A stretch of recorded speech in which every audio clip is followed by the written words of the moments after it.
Hello, everyone, and welcome to another episode of Founders Grid, sponsored by Gaper.io.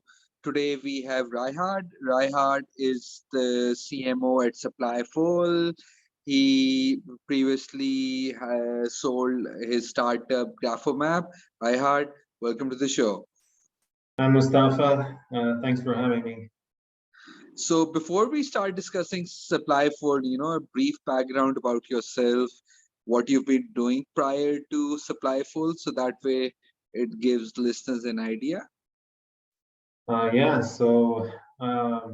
would describe myself as a digital marketing enthusiast. I started my journey in the e-commerce world back in 2015 when I was still studying in China. Back then, I had recently read a book called 4-Hour Work Week by Tim Ferriss. And this particular book sparked something inside me. And that's the point when I believe my e-commerce journey started. So this book, its main premise is that you can automate or semi-automate and build workflows, organize your work, so that you have a lot of free time left that you can then dedicate to your hobbies, travel, and education. And e-commerce seemed like the best shot at achieving this goal. And so I started learning and reading everything I could find about this topic, and just had my first attempts in affiliate marketing and drop shipping. It all failed, of course, but then at a later point, my high school friend reached out to me with one business idea. The idea was to build a website that sells personalized posters. So we worked on this idea, and the website was called Grapho. And it wasn't an easy start. We always had just enough sales, so we wouldn't just drop this idea and give up the hope. So it wasn't easy, but eventually we figured it out and sold the business. So that's kind of my background that got me to this point.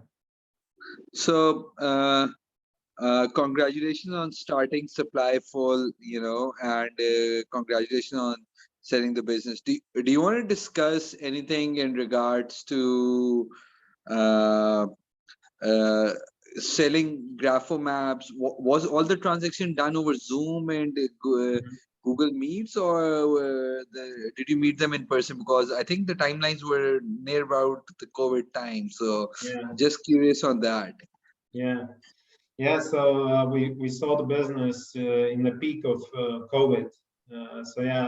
Business travel, of course, also was restricted, and a lot of things happened through Zoom calls, and documents were signed electronically and so on. So I think we never actually met in person with the buyer, except when the deal was done. At a later point, we just celebrated the deal, had a dinner together, and so on. That's amazing. That's amazing. So Supplyfull.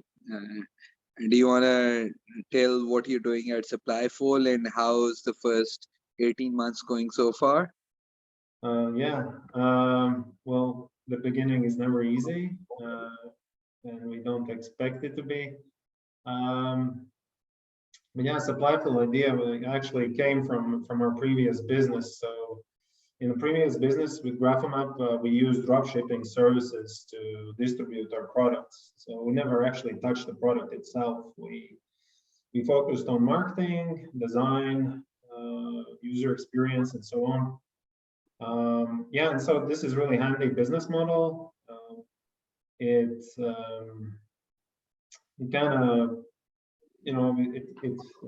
was really helpful that it helped us in the way that we could just focus on growing the business. There was one problem though. There was really low reoccurring revenue rate, or repeat purchase rates with posters. So we sold the business and we decided, okay, let's do the same thing, but now with something where there's a lot of repeat purchases. Since we're doing fitness ourselves and use supplements, it was a natural fit with supplements. If you use the supplements and you like the product, you're very likely to subscribe and just repeatedly buying this product. So yeah, we wanted to launch a supplement direct-to-consumer business, but we couldn't find a drop shipping partner like we got used to before with posters. With posters in print-on-demand space, it's very developed. There are multiple drop shipping providers with shopping cart integrations, automations, and so on. But there was nothing like that in the supplement world. So we decided to build such platform ourselves, and that's how Supplyfull was born. It was out of personal need. We built kind of service that we would love to use ourselves. And yeah, so now we're offering this service to anybody who wants to launch their own supplement product line. Amazing, amazing, So product market fit, or the service market fit or prioritization of service, Yeah. What was the point, the inflex point where you reached and you're like, okay, this is it, because being a founder, marketing person myself, you go through all those kind of mood swings. Okay, we've achieved it. No, we haven't. We've achieved it. No, we haven't. Okay, yeah, this exactly. is it. So yeah, do you want to talk about that? Yeah, there are ups and downs. There's some good events, like highlights when you really feel you're on the right path, and then sometimes something goes wrong and you start doubting yourself. It's completely normal, and I don't really pay attention to these ups and downs or emotional roller coaster, as I call it.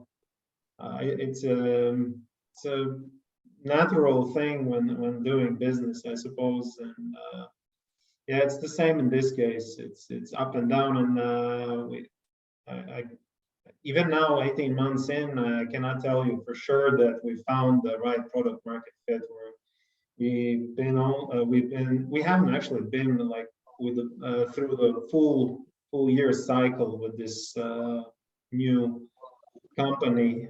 When we launched last year October, so 2021 October, it was like about 10 months ago from now. So we haven't even been through the whole cycle, and we don't know what to expect at which season, when the sales will pick up, and so on. So yeah, we're just taking it step by step, focusing on product development, just adding features that we feel like will be really useful, and yeah, and we just hope that somebody will like this product we're building.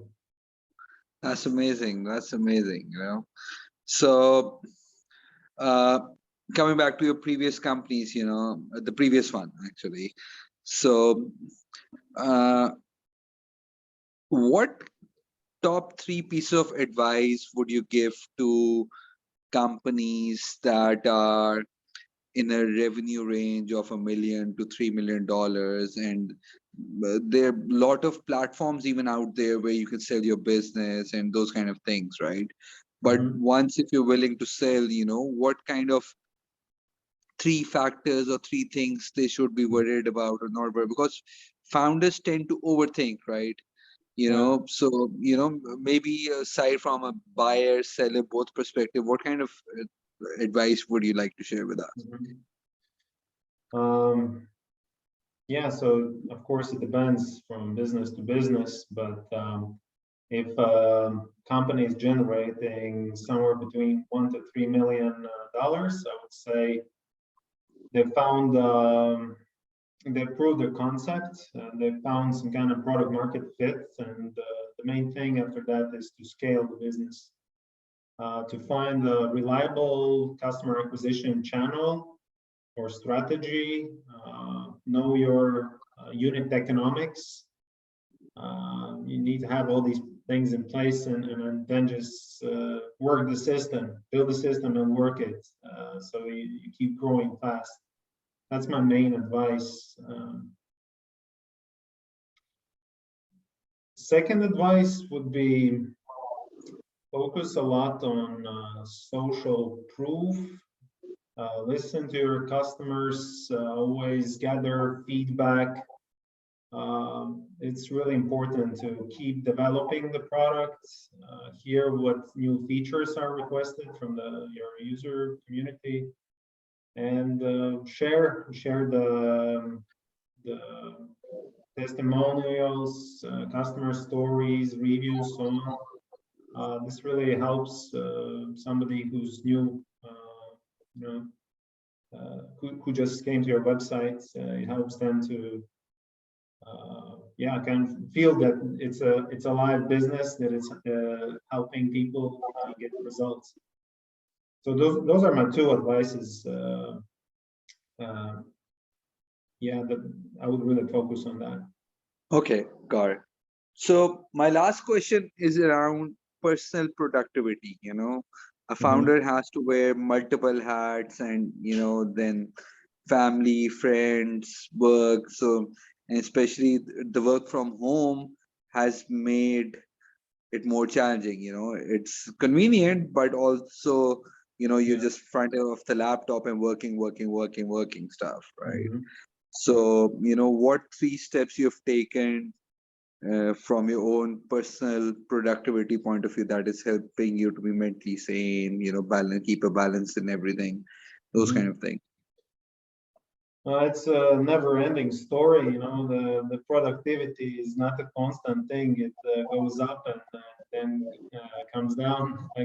So yeah, it really depends on a lot of external and internal factors. For me personally, it's always like a struggle, and you got to keep pushing yourself to be at the performance level where you want to be. Well, what I do to be productive and also don't go too crazy and burn out. What I do is I work out a lot. Just even with 15 or 20 minutes a day, just break a sweat, do like intense workout or a longer workout at the gym, or just take a walk in the evening. But it's important to physically do some work. Then never work late. I'm not a fan of working late. At least like 3-4 hours before bed, I need to just disconnect from everything and clear my head. Diet is important one, and then a big one is like work organization. I'm not a fan of multitasking. I personally don't like it. I think it's counterproductive. At work, this is the case. I think when again less is more. Focus on one thing, do deep work, especially in the early hours of the day. Just zone in and get the most difficult things done. Something that adds to the business top line, and then you can deal with all the emails and deal with some issues and so on. So these are my suggestions, my routine. I think for everybody it's something else, and you just need to consciously work towards it and go towards your productivity goal. Correct. No, thank you so much. It was amazing. Thank you for sharing all those insights, and it was a pleasure having you on our podcast, Reinhard. And all the best with Supplyfull. All more power to you on that. And we would love to have you on our other podcast or webinar where we have a longer series, but these one we keep them within 15 minutes. But thank you so much for being on the podcast. Take care of yourself and stay safe. Yeah, thank you, Mustafa, for having me, and let's keep in touch. Cheers.